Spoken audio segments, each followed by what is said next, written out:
Kamusta po mga katabay? Nagbabalik po ang inyong lingkod muli, si Kamanong po, para po magkomento sa mga balita na nangyayari po sa ating lipunan mga katambay.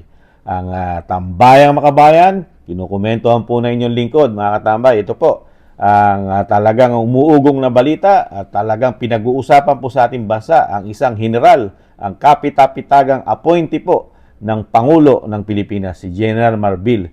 Sa kabila po na pinupolitika po at harassment ang nangyari po sa Vice President. Ngayon po siya po'y naharap sa hot seat mga katambay. At nagsalita na rin po ang dati pong General Bato de la Rosa at kasama po ang Senador Robin at sa pangunguna po ni Senador Bato de la Rosa. Alam naman po natin ito'y naging general sa panahon po ni dating Pangulong Duterte. Kaya alam niya po sa sarili niya at sa mandato ng dating general na si Senador Bato kung ano ang mandato at sinusunod ng kapulisan, lalo sa sinasabi nga natin at sinasabi ni Vice President, yung batas o sinasabing rules ng NAPOLCOM at ng PNP. Ito po, nakakuha po ng kakampi ang ating Vice President at meron pong tugon at panawagan po sa ating mga Pilipino at lalo po sa mga retired na mga general at mga uniform ng ating bansa. Ito po, pakinggan po natin ang balita dito po sa News 5 at komentuhan po natin. Hanap naman ng kakampi si VP Sara kay Senator Ronald Bato de la Rosa. Nanawagan siya sa mga retiradong pulis at sundalo kung sino raw ang mga gustong mag-volunteer na security detail ng pangalawang Pangulo. Tingin daw ng Senador, may nag-utos kay Marbil na bawasan ng security detail ang bise. Alam mo naman si Chief PNP, hindi naman yan siya mag-decision ng gano'n kung na instruction galing sa taas. Hindi naman basta-basta ang Chief PNP ka, tapos tanggalan mo ng security yung number 2 na official ng Pilipinas.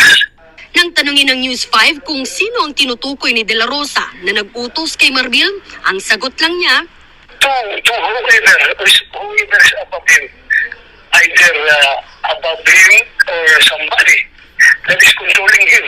That could be the most possible situation.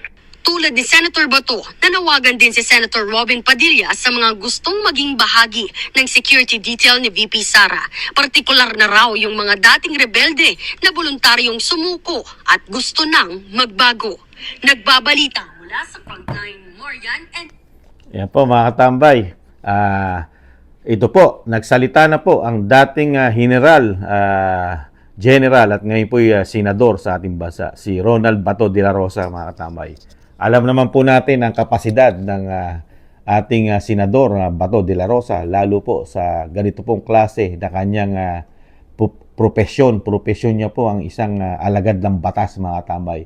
At ito po yung naging general at napakagaling pong general ito nung panahon po ni dating Pangulong Duterte. Lalo po sa pagsugpo ng krimen, droga, ay naasahan po natin ng senador na ito na si Bato de la Rosa. Nagtrabaho po ito ng maayos at kitang-kita po ng mga Pilipino, tayong mga Pilipino, ang ginawang trabaho po ng isang general, dating general Bato de la Rosa, ang tinatawag na Bato. Di ba mga katambay? Totoo po ang sinasabi ng Senador de la Rosa mga katambay. Bakit po tinanggalan ang number 2 sa pinakamataas na katungkulan halal ng bayan sa ating bansa? Di po ba? Presidente, Vice President. At walang mandato. Uulit-ulitin ni Kamanong. Walang mandato ang isang general na tanggalan mo ng basta-basta. Dahil ito'y may rules, may batas na nakaseparate na para hindi na pakialaman. Di po ba? Ng isang general na katulad ni General Marbil. Ang security ng Vice President, kahit Presidente, hindi niya na pwedeng pakialaman. Kahit sa mga susunod na henerasyon, na susunod na Presidente, susunod na Vice President, mga katambay. Ito po yung rules na, batas na ito. Pero sa kabila ng napakagaling na isang general na dumating sa ating bansa, na appointed o appointee ng Pangulo ng Pilipinas, sa pangunguna po ni General Marbil, ay biglang nabago ang rules, ang batas sa kanya. Napakadali niyang tanggalin. Sa isang salita niya, utos lamang, tanggalin niyang 75 policemen na nagsisecured kasama sa nagsisecurity sa kaligtasan ng Vice President. At sa pinakamasakit pa nun, mga katambay, nagtira pa siya. Yung itinira niya, di po ba? Ulit-ulitin natin, yung itinira niya, 45, 45 na kapulisan. Siya pa ang namili. Pinili niya.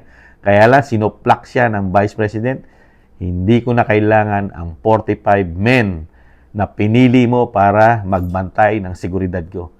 Hindi ko na kukunin niya. Sa'yo na yan. Di po ba? Napakasakit po nun, mga katambay. Pero sa kabila nun, tahimik po, di ba? Nananahimik ang general. Nawalan po ng yagballs, mga katambay. Nawalan ng yagballs. Samantalang nung hindi pa nagsasalita at naglabas ng open letter, ang Vice President, talagang matapang na matapang po humaharap sa media ang ating general, ang appointed o appointee ng Pangulo, si General Marbil. Sa isang salita lang na isang Vice President na babae, nabahag po ang buntot. Tumahimik, nagkaroon ng plaster bigla ang bibig, mga katambay. Kaya po yung panawagan po ni Senador Bato at ni Senador Robby Padilla, mas okay po ako doon, mga katambay. Kung si Kamanong, komento ni Kamanong, mas okay po ako doon sa sinasabi ni Senador Bato de la Rosa, yung mga men in uniform natin na nag-retired, na may kakayahan pa na maglingkod sa ating bansa, at lalo na sa Vice President para i-secure ang sinasabing buhay, kaligtasan ng pamilya ng busy natin si Sara Duterte, mga katambay.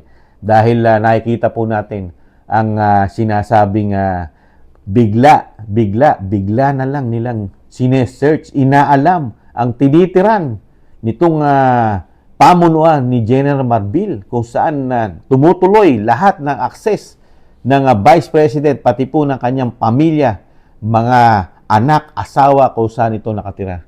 At pilit nilang gustong alamin at i-survey. Buti na lang, ang tinitiran po ng pamilya ng Vice President ay secured at mahigpit po ang pulisiya ng homeowners, kaya hindi po nakapasok ang mga kapulisan na nanggagaling po dito po sa sinasabing General di umano, si General Marbil. Kaya po, mga katambay, napakaganda po ito. Sumasang-ayon po si Kamano sa plano at pagsasalita ni General Bato. Dahil alam naman natin, si General Bato de la Rosa ay isang pulis, isang general, at alam niya ang seguridad na dapat ibigay sa pangalawang pinakamataas, na halal ng bayan ng ating bansa. Katulad po ni Sara Duterte, ni Vice President, mga katambay, ng buong pamilya po. Dahil alam naman po natin, nanganganib po di umano ang buhay po ngayon ng ating Vice President. Dahil meron pong nakapagsasabi ating mga subscribers na ito daw po di umano. Ang General Marbil, mga katambay, taga Leyte po daw ito. Sabi po ng ating mga subscribers, mga katambay, ito daw po ay tauhan di umano ng speaker ng Kamara na mga Romualdez, ang sinasabing general, mga katambay. Ayon po ito sa mga subscribers natin na nagme-message po, nagko-comment. Kaya alam naman po natin ang isang speaker nag-a-ambition din po, mga katambay. Nag-a-ambition din po maging Pangulo ng Pilipinas ito, di po ba? At nakikita po natin di umato. Pati ang DSWD ay pinasok na po ng speaker ng Kamara. Samantalang separate body po ito, mga katambay. Pero ngayon nakikita natin, nagpapaka-DSWD na ang speaker ng Kamara. First time in the history po nangyari yan. History po yan. Na nagpapaka-DSWD po ang speaker po ng Kamara. At nakita po natin kung ano ginagawa po nito, na sinasabing nag-uumpisa ng mamulitika din, di ba ang speaker? Na sinasabing tauhan daw po o tuta ng general. Dahil ito daw po ay naglingkod po sa bayan po ng Leyte, kung saan po yata sa Tacloban di umano. Ayon po sa mga subscribers po ni Kamanong, mga katambay. Kaya kung may katotohanan po ito, nakakalungkot po na nasi-single out at talagang naharas, political harassment ang nangyayari po sa ating Vice President. Kaya kailangan po ng doble ingat, doble seguridad, at dagdagan po ng mas marami pa ang security ng Vice President at ng kanyang pamilya, mga katambay. Dahil laging inuulit ni Kamanong, mahirap na po ang sitwasyon ng mundo ngayon. Dahil nakikita natin mismo yung pinakamayamang bansa at pinakamaganda ang seguridad. Ang security ay napaka-high-tech na. Nagagawan pa po at napagtatangkaan pa ang buhay ng lingkod bayan din po sa kanila sa Amerika. Isa pong tumatakbong presidente at nagbabalik po ang dating presidente Donald Trump. Napakatindi na po ng security niyan, mga tambay. Napakarami ng seguridad at security. Nagawan pa rin po. Napakaswerte lang po ng tumatakbong presidente ng Amerika dahil hindi niya pa oras. Dahil nung siya sharpshooter po yan, mga sniper, nakalusot po siya, mga tambay, dahil hindi pa niya oras. Tapos, ganito ang isang general, tatanggalan mo ng seguridad na bawal sa batas at sa rules ng NAPOLCOM at PNP. Lumalabag ka na mismo sa batas ng NAPOLCOM at mismo ng ahensya ng PNP. Paano mo pagkakatiwalaan yung mga ganitong klaseng general na mismo yung kanyang pinagtatrabaho ang ahensya nilalabag niya na yung batas doon?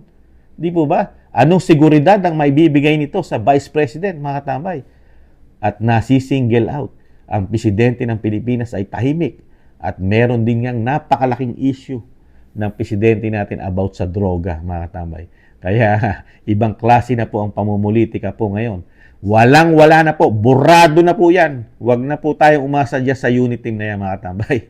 Dahil sa ginagawa nila sa Vice President, anong unit team pa ang aasahan mo riyan, mga tambay? Pag-iingat na lang po sa ating Vice President ang dapat nating gawin at samahan natin ng maraming dasal, panalangin, pag-iingat at yung mga may kakayahan po, mga kababayan natin, nagmamahal sa Vice President, kasama na yung sinasabi ni Senador Bato de la Rosa at Mr. Senator Robin Padilla na pagtulong-tulungan na proteksyonan ang ating Vice President dahil tumitindi na po ang pamumulitika po at ang harassment sa mga Duterte, sa pamilya Duterte, mga katamay. Magmula sa Mindanao, sa ama, sa dating presidente, sa Vice President, kasama na ang congressman, pamilya Duterte, nalalagay na po sa alanganin ang kanilang sinasabing political career, buhay, at dignidad, mga tambay. Nasisira na po dito po sa sinasabing sistema na matinding pamumulitika,